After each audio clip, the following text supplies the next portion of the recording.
une bille pour vous autoriser de telles exactions.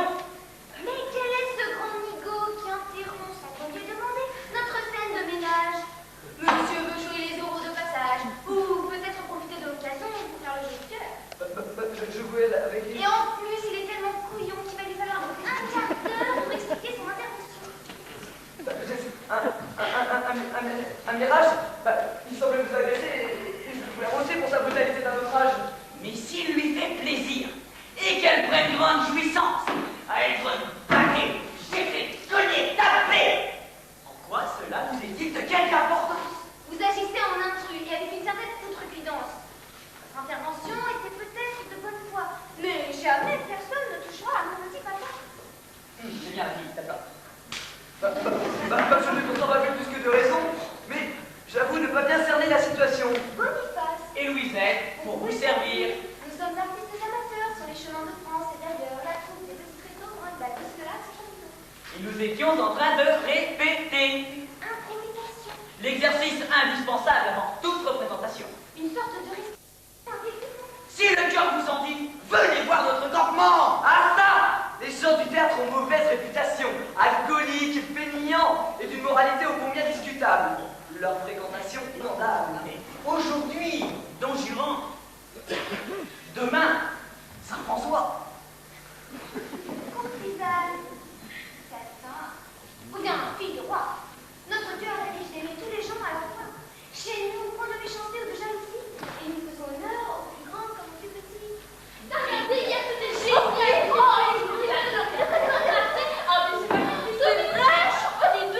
Mais quand donc allez-vous cesser de cancaner? Vous m'empêchez de me concentrer. Oh Dieu, que le bavardage des femmes sont futiles. N'avez-vous rien à faire de plus utile? Il semble en ce moment au clair qu'un rien vous agace et vous désespère. C'est que je suis en train de travailler. Comment veux-tu que me vienne cette inspiration si vous êtes toujours en train de jacasser? Je pense qu'il serait temps que vous songiez à vous marier. Vivre seul n'est pas bon. Votre esprit est gris et nous en supportons les conséquences. Entouré comme je le suis, en permanence d'une baston de jouvencelle, la solitude n'est pas mon lot. Il faudrait être un peu palot pour m'entourer d'une femme nouvelle. Monsieur, je le misogyne. La compagnie des femmes est-il, nous pourrions jouer les entreprises. Ah, Phileas, alors des tapageuse. Je n'ai que faire de vos propos perdus. Et la première qui ouvre son caca s'en repentira tout jamais. J'ai passé l'âge de minoter. Il est vrai que la quarantaine passée, on n'a plus autant de vigueur. Le corps est un peu encrassé. Comme qui dirait, il n'y a plus d'essence dans le moteur. Oh, ma parole. Figurez-vous que j'aurai encore assez d'ardeur pour en remontrer à n'importe qui. La première qui me dit que je ne peux faire régner la loi, c'est moi. Ça en partira. À côté de moi, ton jurant, il est qu'un héros de comédie. On dit pourtant que déjà, tout petit.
pas du tout en solitaire. Et d'abord des noms de sa classe, il n'est l'objet d'aucune brimade. Vous rassurez le cœur d'une mère toujours prête à s'émouvoir. Juju est tellement fragile et sans sens de l'honneur. Extrême! En fait une victime du devoir. Sont-ce alors ces résultats scolaires qui vous alarmeraient?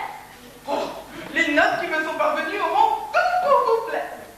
Le français est sa matière de prédilection. Premier en cours de rhétorique. Son professeur, Monsieur Charmant, est d'ailleurs un des meilleurs de sa génération. Il est bon dans toutes les disciplines, sans aucune exception. Mais alors je ne vois vraiment pas ce qui vous tracasse tellement. Disons qu'il s'autorise Cette liberté. que la moralité de notre établissement ne peut en aucune façon corriger. Voulez-vous dire par là qu'on s'autorise des absences non justifiées? En aucune manière, son père ni moi ne justifierions ce manque de régularité. Va avoir intérêt à se méfier. Rien à dire sur la ponctualité. Le problème est plus précisément Tout au contraire. son assiduité. Ah, me voilà rassurée. Son assiduité auprès de gens féminines. Oh, Jésus, Marie, Joseph! Je pressens quelque chose d'atroce. Rien de tragique encore. Mais ses façons, à n'en point douter, laissent présager une crise d'adolescence légèrement en avance. Qui ferait-il un survey? En quelque sorte. Mais les prédispositions dont il fait preuve et l'énergie qu'il dépense pour les mettre en œuvre doivent être canalisées. Il ne faut pas trop Le vite. discours est bien celui d'un jésuite. Je vous prie un peu plus explicite. Taisez-vous. Depuis peu, la mixité a été instaurée dans notre établissement. Cela ne fut pas sans drame et sans moult pour parler. Mais en quoi cette innovation aurait-elle des répercussions dans le domaine de l'éducation?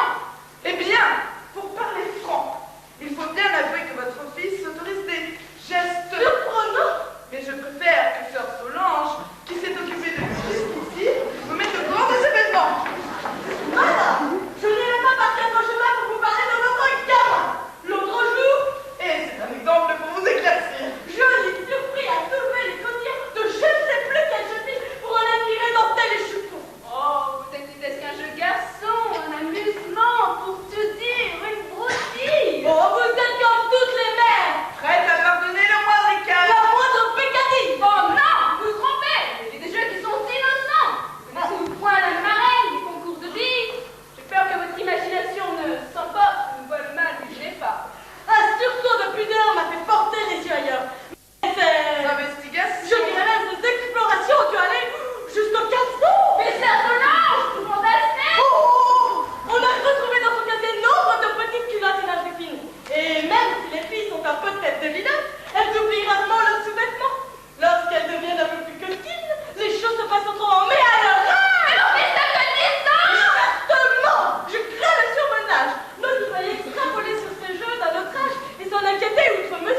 premier originel s'ajoute celui de dépendance que Patronne ou Péronnet subit dès sa plus tendre enfance.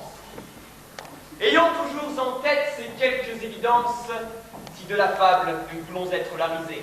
Par ma foi, je retiendrai cette leçon. C'est le B.A.B.A. de mon éducation.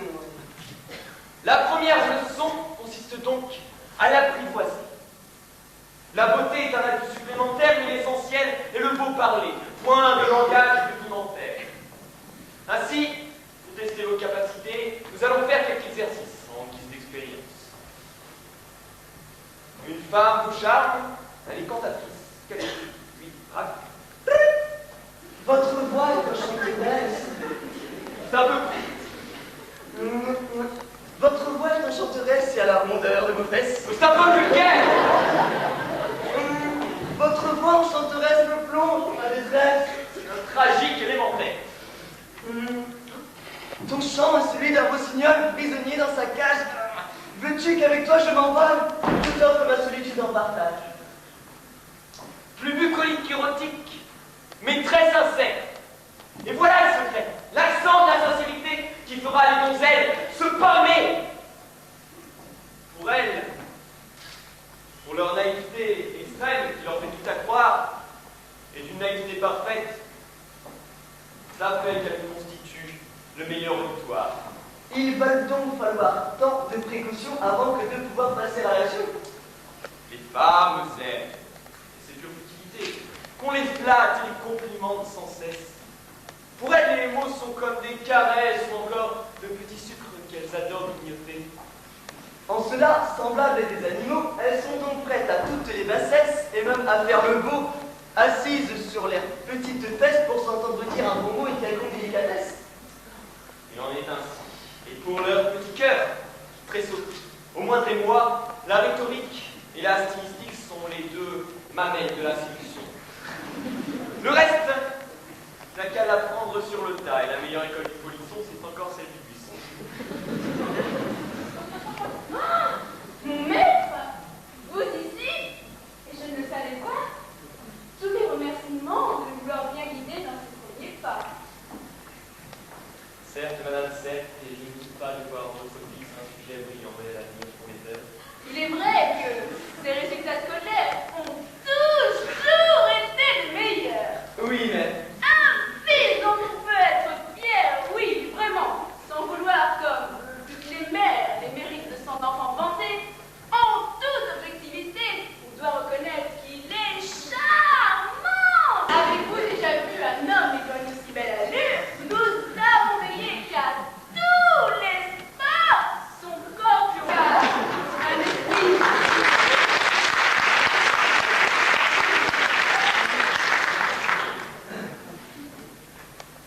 Certes, je crois que vous pouvez être satisfait du résultat et que même de nos espérances, il va au-delà. Vous pouvez donc compter sur ma diligence. Permettez que je prête. Mes conseils, parce que les amis seront, je crois, bien écoutés. J'aimerais te présenter une cousine éloignée. Monsieur, je vous présente mademoiselle Léontine. C'est encore une enfant, je vous la confie un moment. Elle a belle mine et bon cœur. Soyez son prince charmant. puisque l'on m'a dit ose, osons.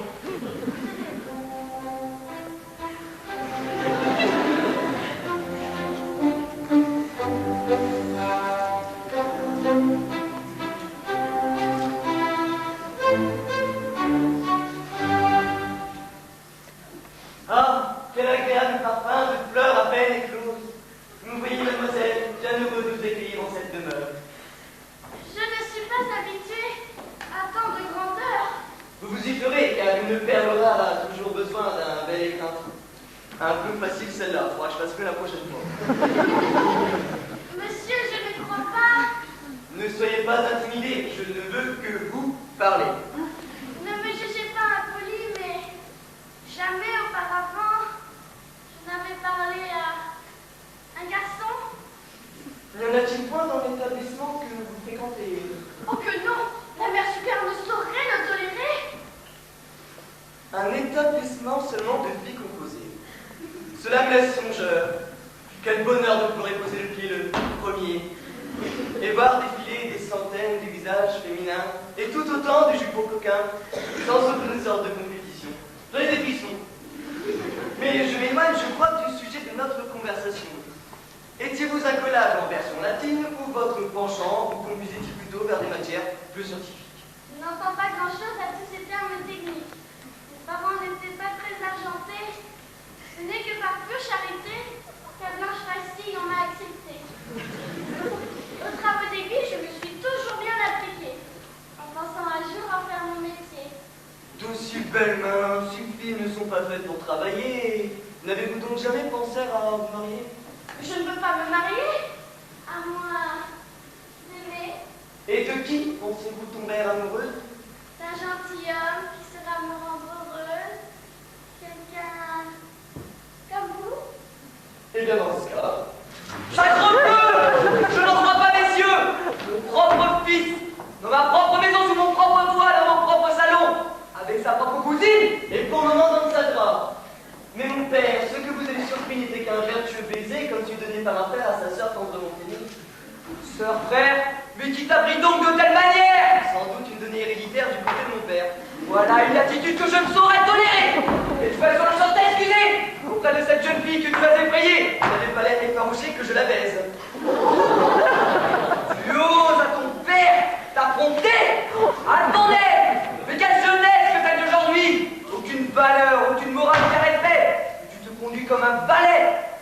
Mais mon père, nous sommes au XVIIIe siècle. Et alors? Nous serions au XXIe que la colère, mais tu ferais tout autant! Mais qu'advient-il donc des parents qui laissent leurs enfants se dépraver ainsi? Mon père, une telle étroitesse d'esprit. Moi, l'esprit? Moi qui suis bien d'une nouvelle invention et qui vient d'un demi-écule tous mes gens augmentés!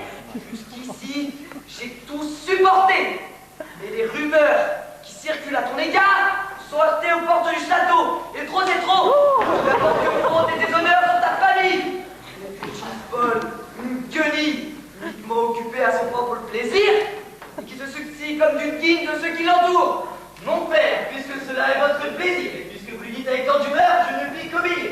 Mais si ton jurant fait du libertinage sa principale préoccupation, la cause en sera jamais la parentale éducation. Mais quelle insolence! Attends, tu vas voir! Je te donne une leçon, t'es pas prêt d'oublier!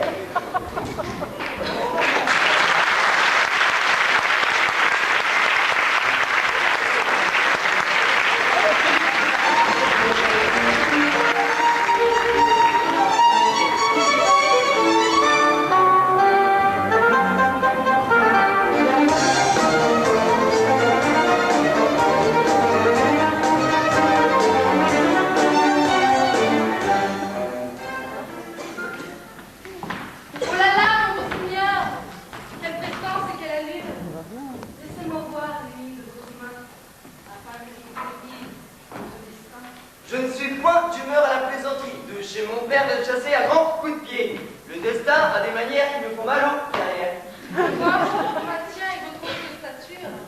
Un avenir bien heureux vous semble promis. Je ne sais pas si le destin appartient à ceux qui se font rosser le bas du dos. Je ne suis pas un homme susceptible, mais je suis un homme délicat. Et avoir les deux fesses aussi molles que deux abricots me paraît de mauvaise augure pour la suite de la bouche. Monseigneur! Monseigneur! Oui, ça va, de la formée. Souriez, le soleil. Et la belle étoile sous laquelle vous êtes. Monseigneur! Monseigneur! En voilà, c'est pour les prochains, des cours avant, des cours avenantes, des réseaux des amants. Et je vois ici une ligne qui est pour vous. Vous ne savez plus où se diriger, vous n'êtes comme ça. C'est beau. Monseigneur! Monseigneur! Ne vois-tu pas qu'il n'est point l'heure de perturber par tes excentricités les promesses de ma destinée? Oh, mais rien ne sert de... Or ça, je n'en supporterai pas davantage. Veux-tu que je te tire les cheveux? Veux-tu que je t'écrase le nez? Que je te pleuisse les yeux? Oh, mais la ivre est mauvaise conseillère, Monseigneur! Et je m'abaisse devant la colère. Je suis un pleutre, un lâche, un chenapan. Mais, pendant ce temps, votre bagage s'appelle la valoche. Et moi, en guise de remerciement, je ne reçois que des taloches. Je suis venu, j'ai vu, j'en ai plein.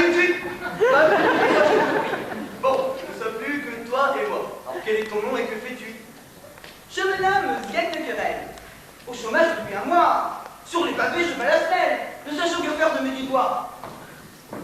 Et d'où te vient ta subsistance? existence. Mais voilà mon angoisse en permanence. Plus d'allocations, plus d'RMI. Au plus pauvre, rien n'est jamais permis. Quelle bonne aubaine tu as de nous rencontrer. Et comme le hasard fait bien les choses, tous deux, nous allons convoler. Nous verrons la vie en rose. Je suis pas celui que tu croyais, moi. Et la rose, elle est bien fanée. Tu es un grand benet, mais tu as de l'humour, et humour rime avec amour. Mais où allons-nous, cher maître? Moi-même, je ne sais pas, mais en chemin, nous rencontrerons bien quelques morceaux de choix, quelques friandises exquises, quelques robes de soie, des filles, flatter la bêtise, et œiller, barouiller, dégrader la chemise. C'est un spectacle digne de moi. Tu seras le spectateur muet de mes exploits.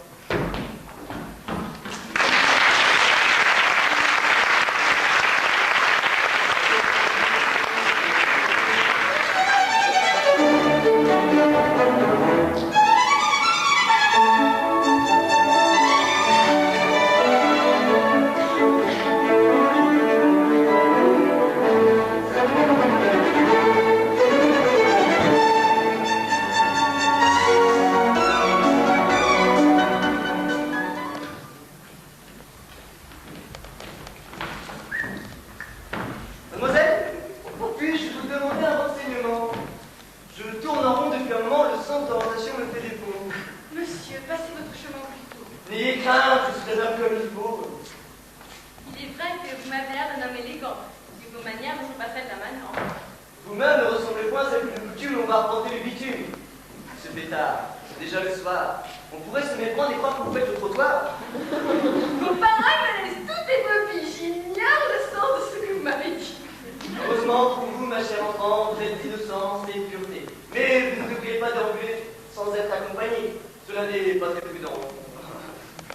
Ma mère est grave en souffrance, et je pourrais chez l'apothicaire guérir à l'odeur d'astringent. C'est un remède sans effet secondaire, uniquement proposable aux docteurs. Et qui plus est, vous êtes la fille rêvée, sacrifiant sa jeunesse au chevet d'une mère alitée. Ah, que ne suis-je à sa place pour que de moi vous vous occupiez? Pardonnez mon impolitesse, mais c'est que le temps me presse. Qu'à cela ne tienne, mon valet va se charger de la peine. Je suis plus bien embarrassée. Ne soyez pas dans la gêne, il va courir chercher vos petites peines et moi je vais vous accompagner. Ah, il est vraiment rare de rencontrer, surtout ces temps-ci, un jeune homme tel que vous, petit ami.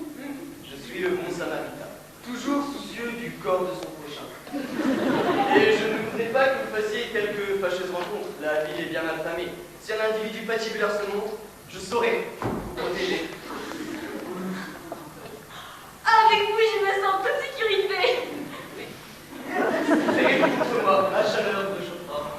Je ne sais si je dois, s'il voit et s'il me voit, Dieu sait ce qu'échafaudera. De médisance et de bassesse, il ne faut point vous occuper. Ce ne sont que ragots de vieilles filles frustrées qui contemplent pieusement leurs petites fesses en madette interpellées. Il faut cependant respecter certaines convenances. Et il est des choses qui ne sont autorisées en toute pleine distance que lorsque l'on est marié. Et c'est toi qui prononces le mot magique qui me fait en rêver. Je comprends pas. Toi et moi. Dans le pyjama? En ma peur inédite. Il a fallu ce hasard, cette rencontre fortuite d'un moment à l'agonie, pour que nous voilà réunis. Mais maman n'est pas morte. Mais c'est notre amour qui vit. Qui vous dit que si je réagis? Je le vois toujours toute rougie. Mais je rouille pas. Comme il se doit, et ton regard est amoureux. De toi? Bien évidemment.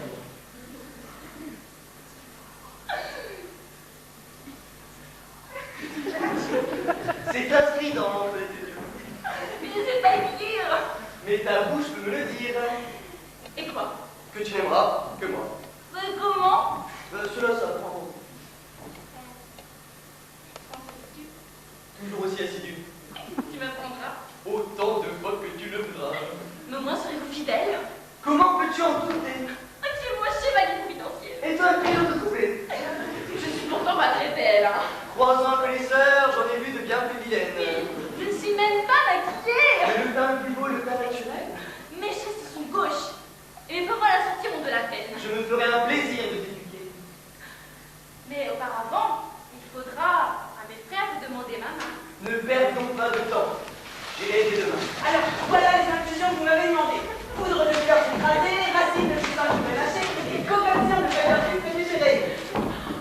Grand merci. C'est maman qui m'a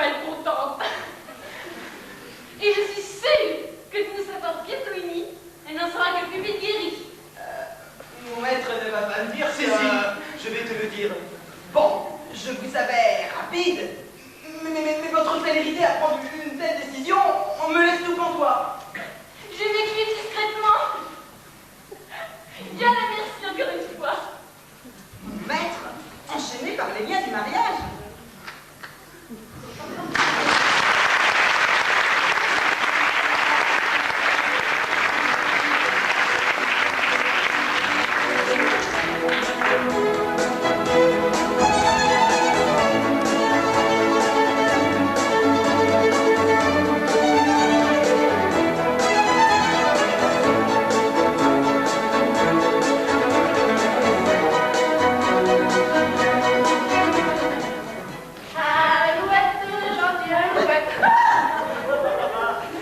Ne dites-vous point, mon maître, un homme on ne peut plus inquiétant.